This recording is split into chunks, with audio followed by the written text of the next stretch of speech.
Sud Radio, les débats de l'été, 10h-13h, Anthony Martin-Smith. Bonjour et bienvenue sur l'antenne de Sud Radio pour ce 10h-13h, les débats de l'été qui reprennent en ce lundi matin pour notre dernière semaine avant que la grille de rentrée ne démarre. Justement, on va en parler dans un instant avec nos invités qui vont vous raconter la matinale du lundi au dimanche, celle qu'ils préparent, celle qu'ils vous donnent pour vous réveiller chaque matin. Je parle évidemment de Jacques Cardoz et de Jean-François Achilly, deux noms que vous connaissez bien sur l'antenne de Sud Radio et que l'on aime tant. Ils sont mes invités dans quelques minutes. Albin Texera, bonjour. Bonjour Anthony, bonjour à tous. Avec vous, on va revenir très largement sur la disparition de notre confrère, le journaliste et animateur Philippe Bouvard, décédé. Et l'information nous vient ce matin de nos confrères de chez RTL à 96 ans. Louis Randazzo, bonjour. Bonjour Anthony, bonjour à tous. Merci d'être là. Alexandre Saint-Etienne, bonjour. Bonjour Anthony, bonjour à tous. Sur les réseaux sociaux, la question que vous posez à nos auditrices et auditeurs de Sud Radio. Que vous évoque Philippe Bouvard et quels souvenirs gardez-vous de lui ? Voilà, le programme est très chargé. C'est d'ailleurs pour ça qu'on va démarrer tout de suite. Nos débatteurs arriveront à partir de 10h30. On s'intéressera notamment à la candidature de Raphaël Glucksmann. C'est la question que vous nous posez, Alexandre Saint-Etienne, sur les réseaux sociaux. Pourra-t-il faire mieux que Benoît Hamon, 6,36% en 2017 et Anne Hidalgo de 1,75% en 2022. Il faudra d'abord qu'il passe la primaire socialiste en octobre. Allez, les débats de l'été, c'est parti.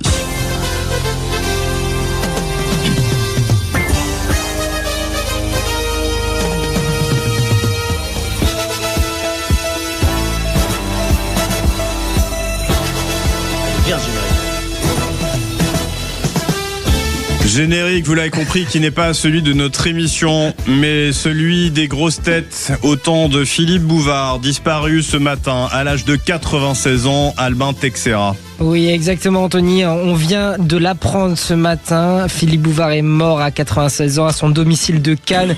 Son épouse a annoncé sa disparition à nos confrères de RTL et avec lui, c'est une immense figure de la vie médiatique française qui disparaît. Bouvard, c'était évidemment les grosses têtes, 37 ans à la tête de cette émission qu'il considérait lui-même comme l'une des grandes réussites de sa vie, une aventure commencée en 1977 qui aura accompagné plusieurs générations de Français, mais qui n'a pas toujours été un long fleuve tranquille. Diverses tensions notamment avec la direction, jusqu'à cette rupture brièvement en été 2000 où Christophe de Chavannes prend le relais, un relais qui durera seulement quelques semaines, puis Philippe Bouvard revient à la présentation des grosses têtes jusqu'en 2014 avant de laisser la place à contre-cœur à Laurent Ruquier. Mais Philippe Bouvard, ce n'était pas seulement la radio, c'était d'abord un homme de presse. Il commence au Figaro comme coursier au service photo avant de gravir tous les échelons. Journaliste, éditorialiste, il écrira pour Paris Match, Le Point, France Soir, parce que Bouvard avait une passion, écrire. Et puis il y a la télévision. En 1982, il lance le Petit Théâtre de Bouvard.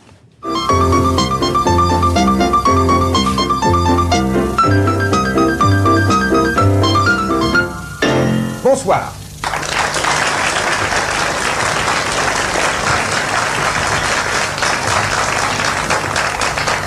C'est aujourd'hui samedi, alors les choses sont un peu plus simples, un peu plus mélodieuses aussi.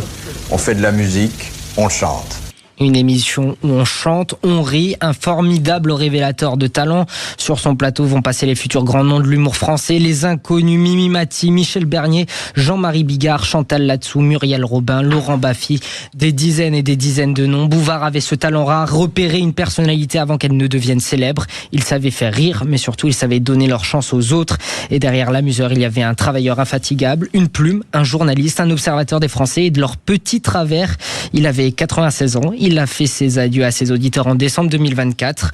Aujourd'hui, Philippe Bouvard tire sa révérence et laisse une trace indélébile dans le cœur des Français. Salut l'artiste. Jacques Cardoz qui nous a rejoint, Jean-François Achilly également, nos matinaliers de Sud Radio. Bonjour. Bonjour à vous messieurs. Forcément, c'est une figure qui vous parle, qui vous touche, puisque c'est aussi votre histoire en tant que journaliste. C'est quelqu'un qui a inspiré Jacques Cardoz. Moi, je trouve que c'est la période France 3 avec le théâtre de Bouvard dont je me souviens. J'étais gamin, et je m'en souviens un petit peu. Et c'est vrai que c'était un moment de télé assez fort.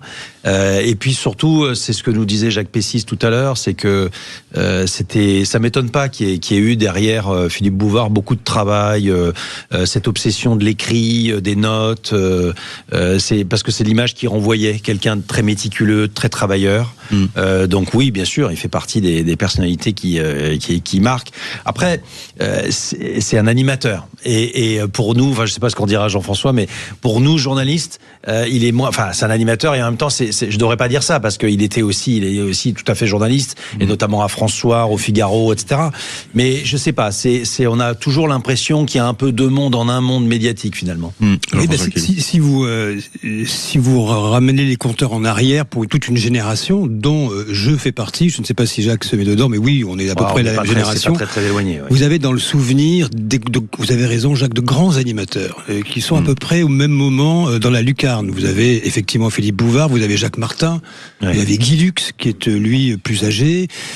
Mais en réalité, la différence avec Philippe Bouvard, c'est que effectivement, ça a été rappelé par Albin Texera. Il vient du journalisme. C'est une plume. C'est un homme de presse, un homme de lettres.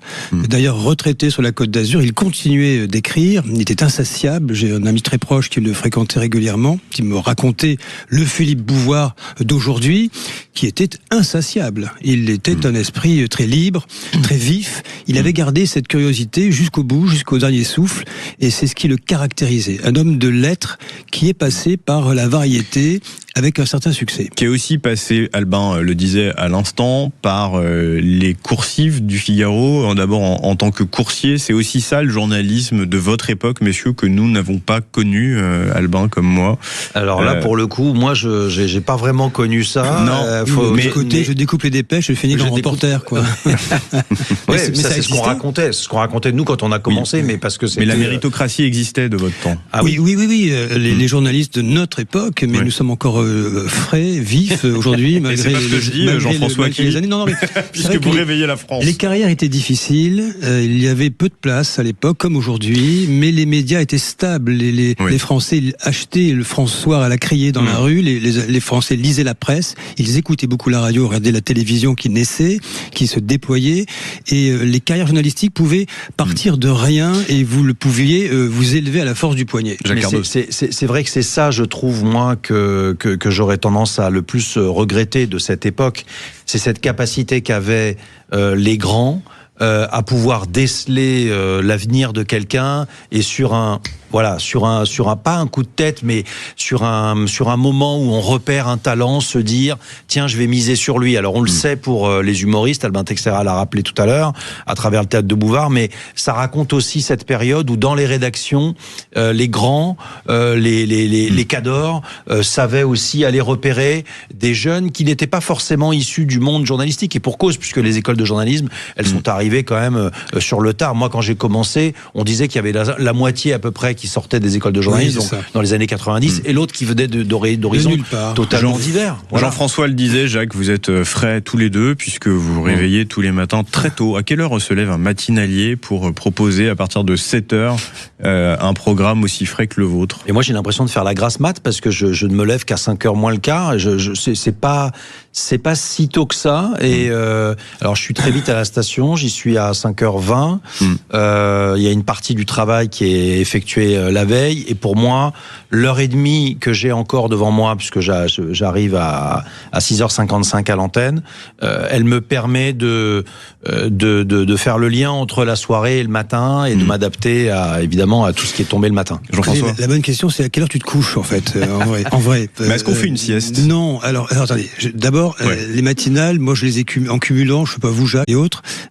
Chaque fois, c'est la croix et la bannière. Je ne sais pas me coucher le soir, donc je travaille. Moi, je suis très très loin de ce score, hein, Jean-François, parce que moi, j'ai essentiellement fait ma carrière en télé. Oui. Mais j'ai fait 3 ans à France Inter, donc maison que tu connais bien. Bien sûr. Mais il y a longtemps, au tout début de ma carrière, 92-95.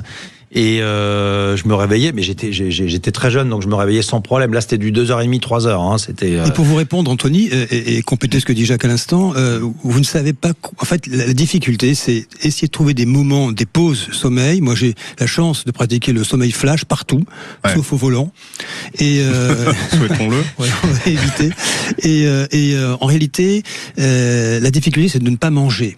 de ne pas passer son temps à bouffer des biscuits, des yaourts, des je ne sais quoi, des croissants, et sinon vous explosez. Mauvaise hygiène de vie. Et si je te dis comme ça, Jacques Cardos. Tu dors flash, t'arrives à dormir flash? Non, ça ne marche pas comme ça. C'est Est-ce que vous faites des micro-siestes comme Einstein qui utilisait une cuillère et lorsque la cuillère tombe... Micro-sieste en permanence. On va donner des astuces. Micro-sieste en permanence. La difficulté pour les matinales, c'est plus que tout s'est accéléré, c'est d'être toujours au top de l'actualité, et en réalité, ça ne s'arrête jamais. Oui. Avec le phénomène de l'information continue, avec les réseaux sociaux, avec tout le reste, vous devez rester à l'affût du moindre détail, puisque toute une info balaye l'autre, et ça veut dire que vous dormez peu. Jean-François Aquili, parmi les nouveaux rendez-vous du grand matin week-end, il y aura, je crois, un grand entretien. En fait, un parallélisme des formes. Pourquoi je vous dis ça? Le dimanche matin, ce sera vraisemblablement à 8h40, il faut affiner l'horaire, à 8h45, nous verrons d'ici 15 jours, un entretien politique. C'est une nouveauté sur l'antenne de Sud Radio. Ouais. J'ai presque envie de dire que celui ou celle ou celui qui viendra ce matin-là sera premier de cordée, c'est-à-dire qu'il y a un esprit un peu drone dans l'histoire. Vous savez, vous vous installez sur l'antenne de Sud Radio, qui est très écoutée et très relayée sur les réseaux sociaux. Vous délivrez votre parole politique, mais toutes les émissions derrière vont devoir sans doute réagir à ce qui se sera dit sur notre antenne le matin. Ça, c'est le dimanche matin, l'invité politique, et parallélisme des formes. La veille, le samedi matin, vous aurez un entretien économique, un grand entretien économique, une patronne, un patron français, de grands esprits sur l'économie, parce que ce sera le nerf de la guerre de cette campagne présidentielle 2027. Et qui démarre fort. Jacques Cardos, vous, vous l'avez déjà commencé ce matin avec le numéro 2 du Parti Socialiste. Ça va être ça aussi. Oui, mais alors je précise pour les auditeurs, là, on est encore sur une semaine qui est la semaine, la dernière semaine de la grille d'été, qui démarre fort. Voilà, on va débuter lundi prochain avec des aménagements qui ont été préparés par évidemment Patrick Roger, Jean-Marie, enfin toute l'équipe, et Pedro, toute l'équipe qui m'entoure, tous ceux qui travaillent le matin aussi. Donc la nouveauté, ça va être une interview politique plus longue, 2 quarts d'heure, avec une partie interactive. Les auditeurs pourront interroger. On passera aussi par les réseaux sociaux avec les messages. Et puis Benjamin Glaise aussi avec son hashtag et l'actualité des réseaux sociaux. Vous réveille à partir de 5h du matin. Et qui reviendra donc dans le deuxième quart d'heure avec l'invité politique pour essayer de faire en sorte que ce moment soit aussi un moment d'interactivité, évidemment, avec vous qui nous écoutez. Donc ça, c'est un des rendez-vous. Et puis on va aussi parler argent. Aux alentours de 8h15. Un sujet qui fâche, ça, entre amis, Jacques. Mais oui, mais c'est la grande question, le pouvoir d'achat. On va essayer d'installer un rendez-vous aux alentours de 8h15 sur la question du porte-monnaie. Albin Texerin, vous restez avec moi, puisque dans un instant, on va recevoir Jacques Maillot et revenir très largement sur cette disparition de notre confrère, journaliste et animateur Philippe Bouvard, parti à l'âge de 96 ans, plus de 37 ans aux commandes de cette émission que nous connaissons tous et toutes bien, les grosses têtes. Merci Jean-François Aquili. Je vous en prie. On se retrouve le week-end dès 7h. Merci Jacques Cardos. On se retrouve demain matin, nous, à partir de 7h. Et puis, me reste aussi à saluer ce chauffeur incroyable, Wissem. Il se reconnaîtra, qui hier m'a permis d'être avec vous ce matin. Si vous connaissiez Taxi à Marseille, maintenant vous connaissez Wissem. Allez, à tout de suite sur Sud Radio. Sud Radio, les débats de l'été, 10h-13h, Anthony Martin-Smith. Pour les débats de l'été, on revient à Albin Texerin très largement sur la disparition de notre confrère, journaliste et animateur Philippe Bouvard, parti à l'âge de 96 ans. Cette information nous vient de sa femme qui a informé nos confrères de chez RTL.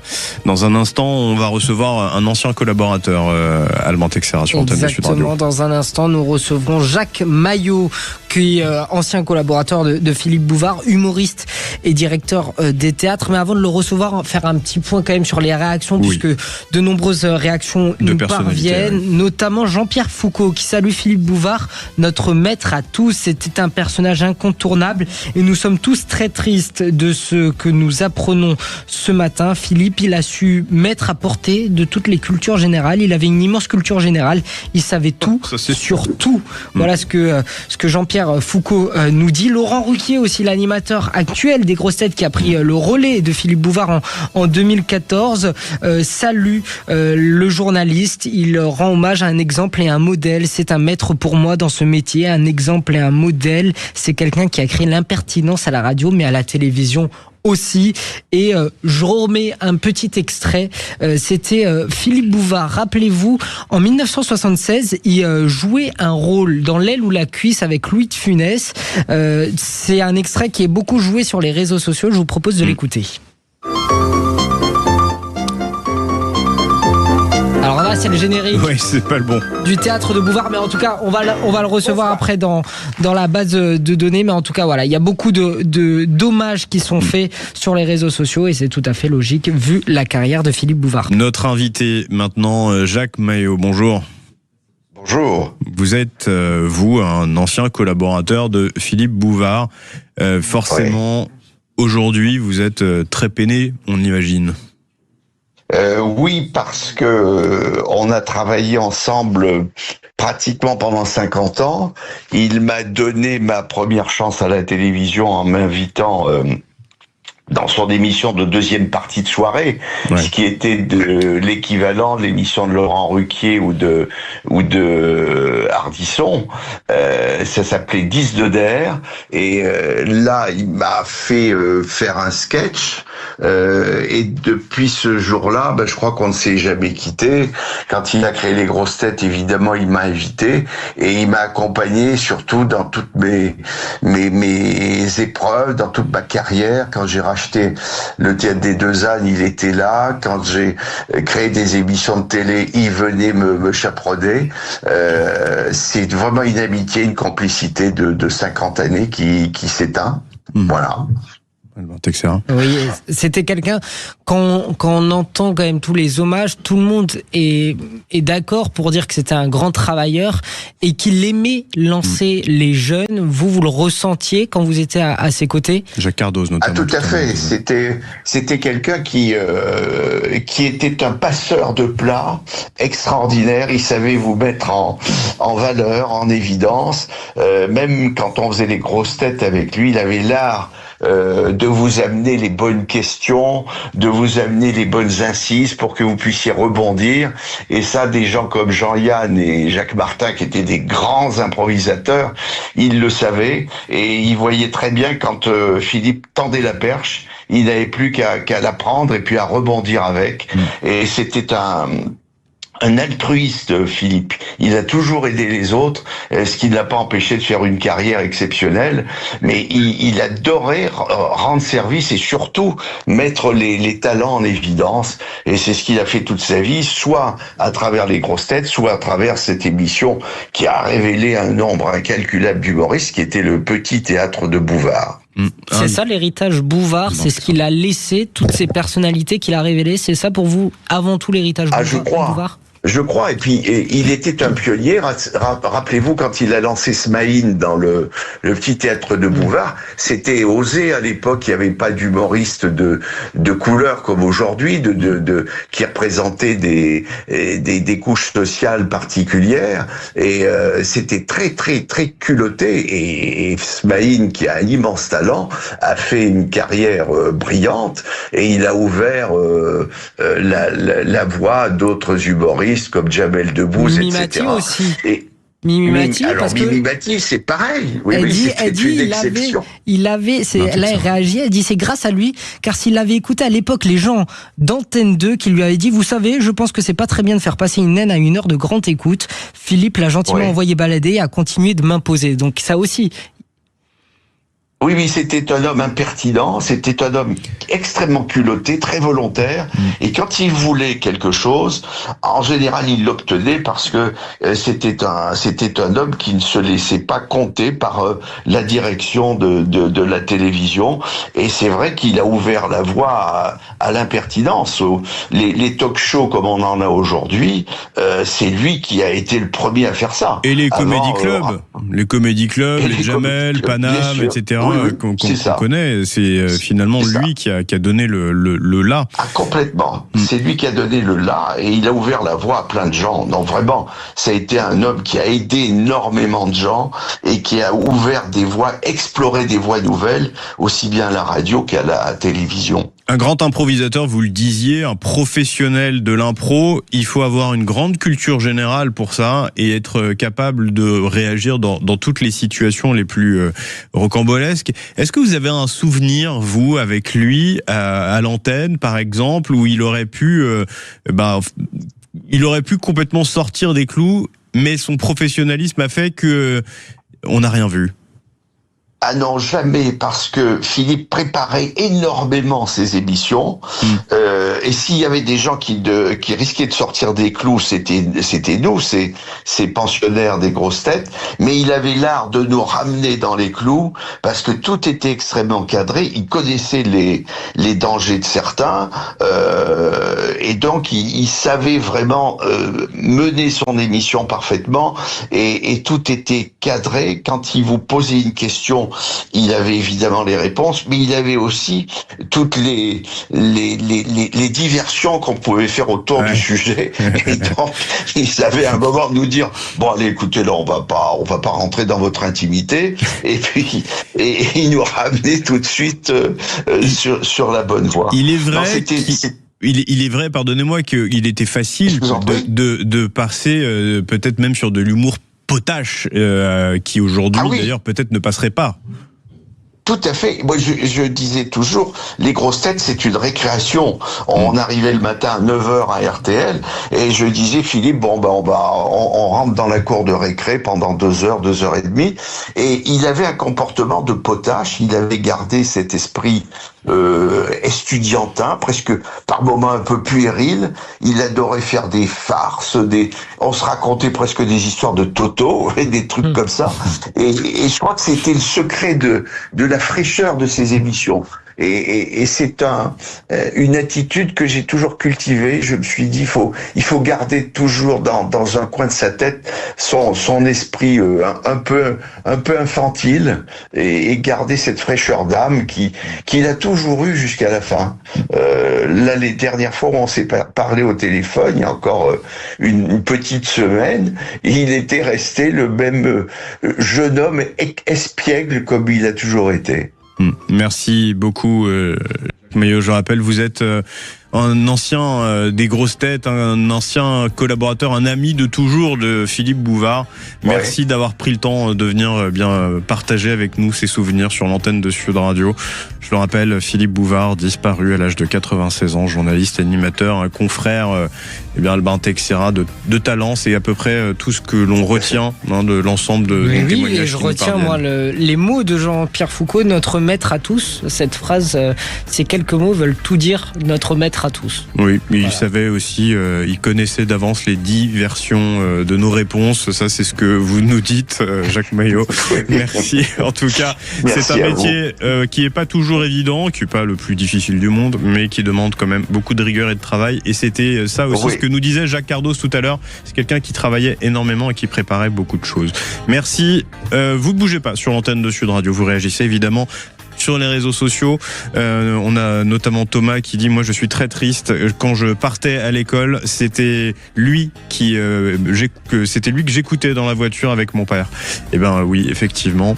Moi aussi, ça me rappelle des souvenirs. Vous réagissez sur les réseaux sociaux, vous nous appelez au 0826 300 300, et puis dans un instant, les débats de l'été continuent.